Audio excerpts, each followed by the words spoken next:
As we all know, our airports, they are the first and last line of our defense. So that should not be compromised at all times. That's very important to me and to all of us. Meron po akong nakalap na may impormasyon na napakadali po tayo mapasok ng mga international terrorists. Madali po tayo malusutan ng mga kriminal na pinaghanap ng batas. Yung mga na-convict na dito at wanted, kaya palang lumabas. Nakita ko na po kung saan ang ating pagkukulang sa mga airport. Kayang-kayang lumusot ang sinumang kriminal na blacklisted na sa atin na makapasok muli. Easily nakapikit. Ang mga kriminal o yung mga wanted na blacklisted na hindi dapat makalabas, kayang lumabas. Mamaya may mention ko. Kayang-kaya, nakapikit, makakalabas sila. Now, sa immigration, maybe you need money on this budget. I just found out na meron nga tayong biometrics, meron tayong picture taking. Tama? Pagda ng booth. Opo, sir. Kasama po yun. Yan pala useless. I know that for a fact. Wala palang cross-matching na nagaganap sa mga nakakalap na impormasyon sa immigration booth. I'll tell you why. Just say yes or no. Yung pagdamo sa immigration, pipicturean ka o mark, yung pala ay data gathering lang, walang ginagawang cross-matching. Am I right? Or am I right? Meron pong, Mr. Chair, meron pong shinare po sa amin ang... No, yes o no lang po, sir. Opo, sir. Meron pong checking din po, sir. Cross-matching ang ibig sabihin. Yung face po, checking po ng 1:1 po, sir. Meron po tayo. I don't think so. I don't think so. I'll give you a scenario. Si Juan, siya ay kriminal dito sa Pilipinas. Or sabihin natin siya ay pogo personality na pinalayas na lang. Wag na palang bawiin ko, wag si Juan, Chinese na lang tao. Si Mr. Chekwa, ng pampangalan niya. Okay, pinadeport siya dahil pogo siya eh. Meron siyang ginawang katarantaduhan dito. Ang nakalagay sa kanya, Chekwa Wang, nakalabas siya. Tama? Kasi dinport siya eh. Kaya niyang bumalik ulit ng Pilipinas. Kahit na blacklisted siya. How? All he needs to do is kuha siya ng passport ulit.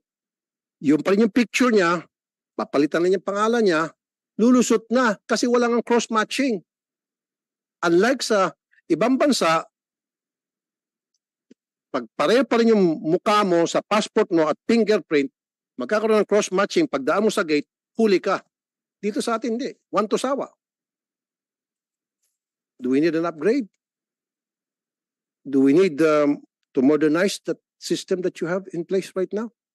Yes, sir. Yun po yung kailangan po na i-upgrade, sir. Kasi limited lang po yung capacity po nung yung matching natin. Kasi 1:1. Pag 1:many, sir, talagang hirap na po. Kaya So what do you mean 1:1 versus 1:many?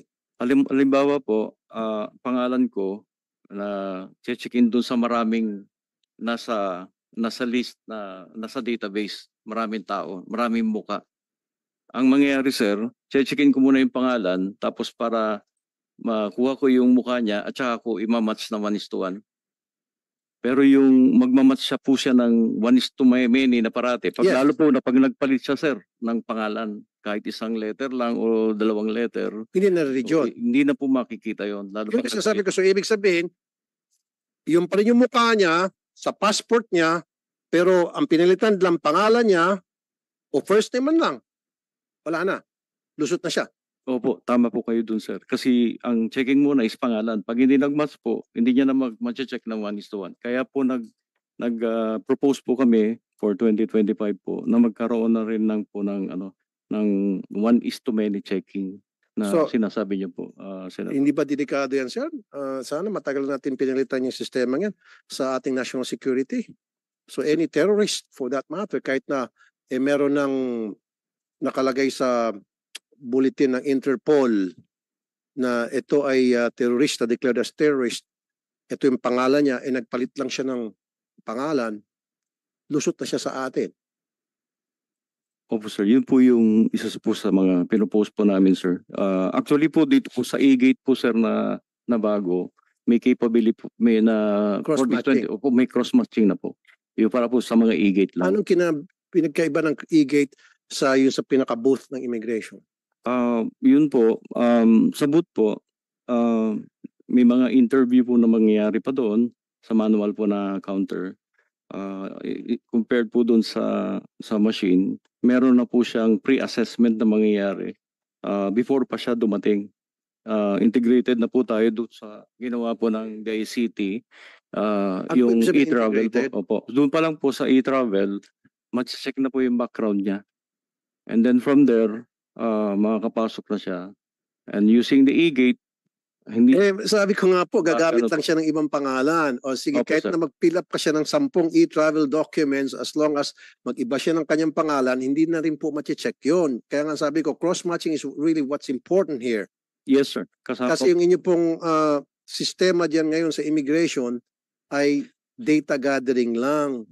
Ginagather lang yung data, pero hindi po kino-cross-match unlike sa ibang country. Pag pumasok ka ulit using different passport, kahit pa nag-use ka ng different picture, hindi ka pa rin makakalusot sa fingerprint. Hindi ka pa rin makakalusot dun sa mata. Diba? Sa atin, there's no such thing. Kaya very vulnerable ang ating mga airport. Sabi ka kanina, we are the first airport are first of line of defense against foreign terrorists who wants to come into our country, who wants to get in our country. Compromise now. Hindi nyo ba inisip yan, sir? Sana, sige, pagtunan natin pansin, magtulungan po tayo. Kung kinakailangan, baguhin natin yung sistema, upgrade natin. Gastusan natin kahit na bilyones pa yan. Kasi when it comes to national security, there should be no compromise. Kailangan talagang yan ay solid na mabigyan natin proteksyon. Salamat po, Mr. Chair. Kasi yun po yung inaasam-asam din po namin itong para sa 2025 na project. Sana pa ma-include na po yun, yung 1:many po na checking po natin sa cross-checking po. Salamat po. Usap ulit tayo tungkol dyan. Next week, I want an update. Yes, sir. Opo, sir. Pa-update po namin kayo.